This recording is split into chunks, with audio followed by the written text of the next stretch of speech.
Hey guys, so today is a 1 year anniversary of our coronavirus lockdown. I've been working from home for exactly a year ago. Today was the last day I was in my office in Midtown Manhattan. I remember it was a beautiful pre-spring day, and I took a walk and I realized at that point on that Friday, March 13th, it was Friday the 13th, it was also a full moon, and the clocks went backwards the same weekend. Or forward, spring forward, that same weekend. So we lost sleep, and it was Friday the 13th. A lot of things going on, full moon as well. And I remember taking a beautiful walk through Manhattan. I work in Times Square, and I walked up to Upper West Side to like Lincoln Center, and the streets were just empty. Right? Normally you have pedestrian traffic, and you're like navigating. It was just dead empty. And I remember we got the memo at work that we're gonna be home for about a week, 2 weeks tops. This is March 13th, 2020. We'll be home for 2 weeks. We'll be reopen offices in probably April or some point. And a year later, we're all still home. And I remember riding the subway home, in the Metro North and subways, and it was just like it's 5 o'clock rush hour on a Friday, and I was the only person in a subway car I was in, and maybe one or two people came on in the 30 minutes I was on that train. And it's just, I've never seen that before. And I grew up in New York and Brooklyn. I've never seen the subways as empty my entire life. It's going back to the 90s when I was here. And it was just airy. It was at that time we didn't know what it was, but now we do, looking back, and it was just a new era of where we are now. And sadly enough, at the time, and I remember coming home, we were all confused. I was very confused, very scared at the time. I do have young kids, my wife as well. We didn't know what was happening, but I remember turning on the TV, and our President Trump at the time, kept saying, the first 2 months into the year, he kept saying it was a hoax by the Democrats, then it was a hoax by the Chinese, then it was a Chinese virus that could only affect Chinese people, or China flu or the Kung flu. He just kept bringing it down, not taking care of it. And so we were confused. We didn't know what was going on. And a year later, I think we've evolved from this. Like every tragedy, you evolve from it. And last night, Biden gave a speech on TV. And his speech went from, it's the Kung flu, we're rounding the corner, don't worry about it, it's just a China virus, to we're going to get through this. He has a solid plan going ahead. He acknowledges that the plan of action they're taking is based on the science, is based on what experts in that field is advising them and directing them to do. It's not the president and it's my word or whatever. It's a clear plan of action. How could you hate that? How could you put that down? I don't know. But anyway, it was good to see that on TV last night. It gives us hope that I'm not going to be working from home for the rest of my life. My wife and my mom and my dad, my grandparents, they could all get vaccinations by May 1st. And it's a good thing. And then July 4th, we don't really celebrate it, but Americans could celebrate it in their backyards with friends and families like 2019.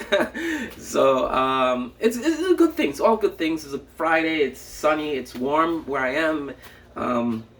It feels like a spring day. It's a little bit of showers, but the sun is out now.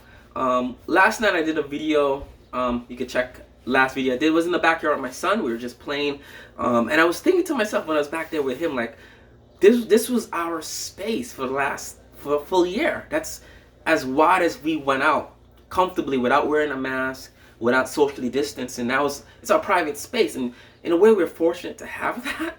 I can't think of many people that have a private space like that. And we've had that, and we've had the privilege of having our private backyard space. And I just feel, you kind of think back and reflect of where you've come from a year, and it seems like we're still in the backyard, and we want to, my daughter wants to go on vacation again. She wants to go on holiday, and hopefully by the summer we could do that. So reflecting on Biden's speech, it was non-eventful, and it was just like watching your granddad or your father speak and telling you, you know what, the house is on fire, but we're putting the fire out, kids. By this afternoon, the fires will be out, and we'll start rebuilding, bringing new furniture in. We'll replace your toys, you know. And it feels good to be spoken to, like, you know, like we're smart, the president's smart. You know, it just feels good to have that, to see that on TV, not being spoken down to. And going forward, I think for this channel now, seeing as how we will get out of this, I kind of want to have I have a cousin that's a big Trump person, big anti-vaccination person, and I want him to come on this channel. I'm gonna do like split screens or something like that. I'm not gonna have people that come in my house. My wife would kill me, but we do split screens. I kind of want to have different opinions, and I feel a lot is missing in conversations in this country, where we're so divided. You could have like a whole news station that's just spitting out one side of the story, and another news station spitting out another side of the story, and we as Americans, we navigate like sort of like magnets to these polarities, right? These different poles of opinions. And I think if you bring the poles together, it negates the repulsion and the attraction. It neutralizes it. And I think if you have different voices on issues, we could see a bigger picture of what we kind of our limited scopes allow us to see. And I think going forward, I kind of want that in my channel. I also have a friend who, not my family member, but a guy I've known for a while, and he's a big, not big Biden guy, but a big anti-Trump, what that's about person. And he, you know, he puts it all on his Facebook, whether it regards immigration, it regards different things like that. So going forward, I think I'm going to bring that to the channel. I noticed last night, I woke up this morning, I got one new subscriber in this channel. I think it's my first subscriber, which is good. Like I said, I have two other YouTube channels, so this is experimental. And I'm fortunate enough to do something like this, where I can have an experimental third channel that doesn't have to be successful, doesn't have to have views, doesn't have to have subscribers on it. And this is me being honest. I started this channel about a year ago. I didn't do a video on this channel until George Floyd died. And at that point, when I started the channel and I have an idea for it, I knew I wanted to do something. I'm going to be at home for a year at the time. And I said, you know, I could do fun content maybe with the kids. I wanted something for the kids to do. My kids do see YouTube Kids. And I kind of started this channel for them in a way. And when George Floyd died is when this channel took a turn. And I realized, you know what? As a black man in society, I've worked with kids in the inner city and kids from difficult conditions growing up. And a lot of the times when they come to, I have a business that I run at a camp nearby here. And the first thing that always struck me as odd, when we train teachers to work with inner city kids, we train kids to pass exams, bilingual kids that didn't have English as a first language, also kids, you could say kids, we do single parent household kids, where we help the moms and we help those kids get as much resources as kids from you know, two-parent households. We provide that service to them, and it's free for them, and the city pays for it, which is good.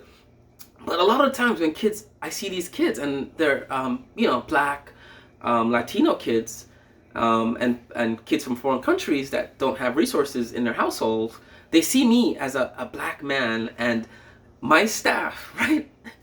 I kid you not, my staff, when they come to our program, I'm usually the only black guy there, and sometimes we have, yeah, I'm usually the only black guy there. Like in the past, I've hired other black men and black women to work in a program. We've had that, but they're usually younger college kids that come and work for us, and they, you know, go away, and, you know, so it's very transient for that group of staff. But I'm sort of a foundation staff member of this. So when they come and see me, and I'm the only black guy surrounded by white women who are all educators, social workers, doctors as well, and I'm the only black guy standing amongst this group when we introduced the program to a group of all black kids, all black and Latin kids, Latino kids from the inner city, and oftentimes I look like an alien to them, and that always bothered me in a way that that they don't see people like me. I don't know how you can live in a neighborhood where it's 99% black and Latina, and you can't find someone like me in that neighborhood. It just always made me feel sad.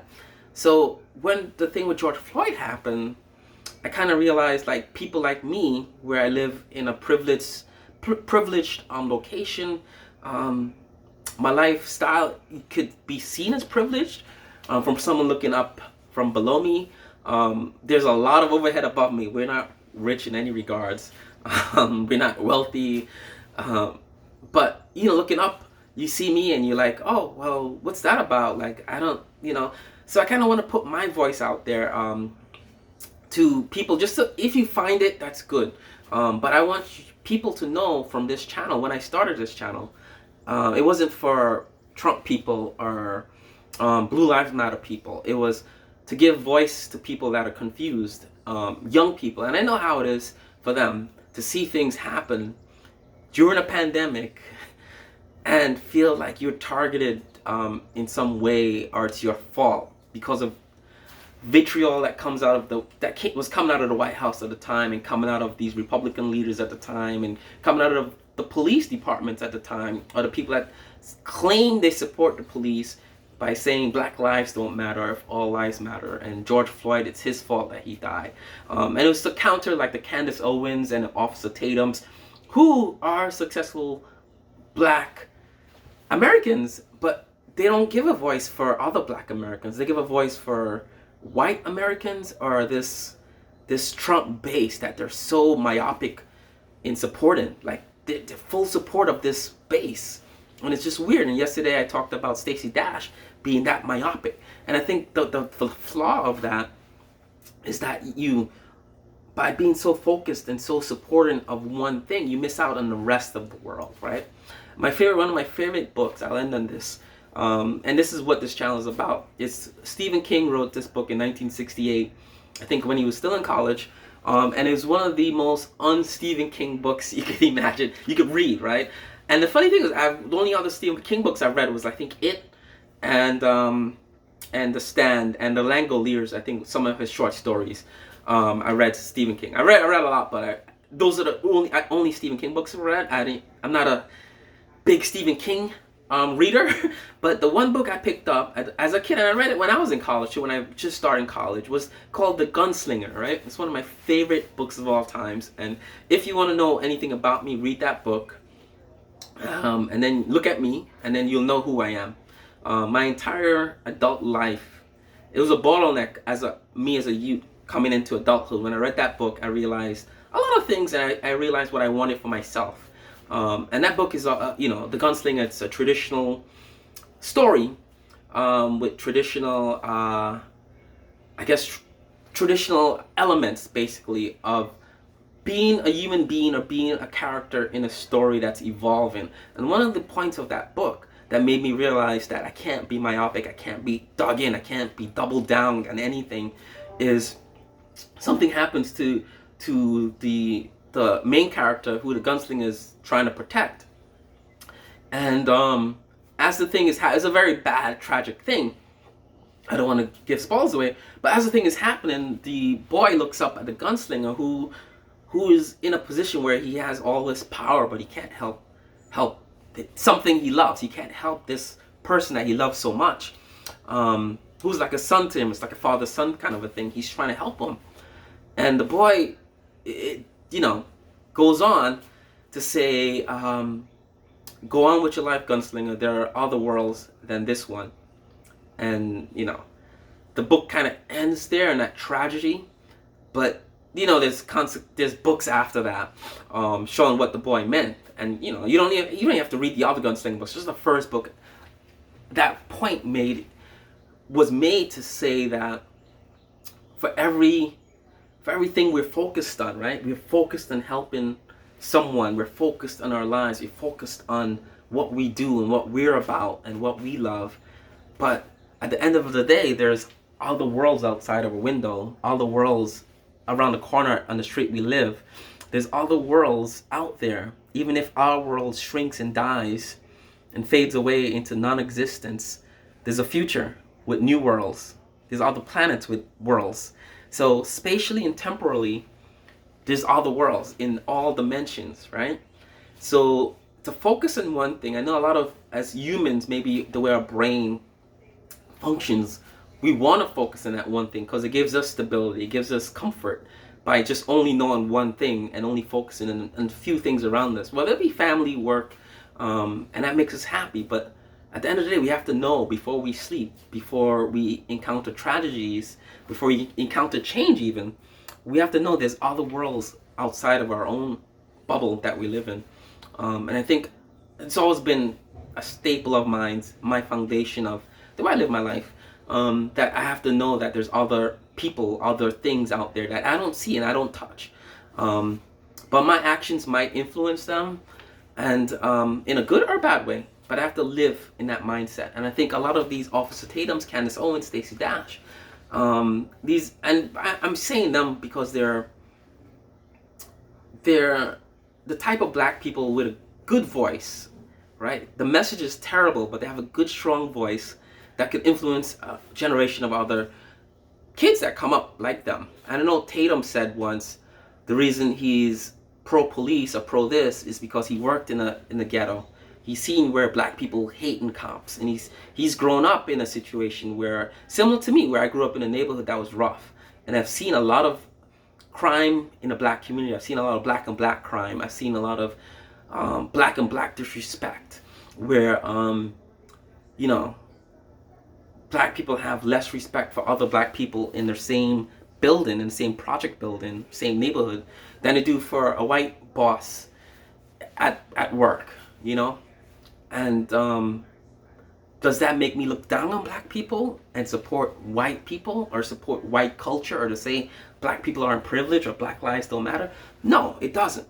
And I feel like I do come from that background, like a Candace Owens and Officer Tatum, where I've seen the dark side of black America and the good side of black America. And I've seen the umbrella we live on, that's white America. And I think their message is very lousy, it's very myopic.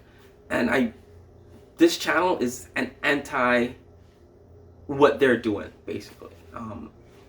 And by saying anti, it's not totally anti, it's gonna consider their voice as well. And that's why I want to have my cousin come on this channel, who's a staunch Trump supporter, anti-vaxxer, a bit of QAnon kind of a nut, but you know, I love him.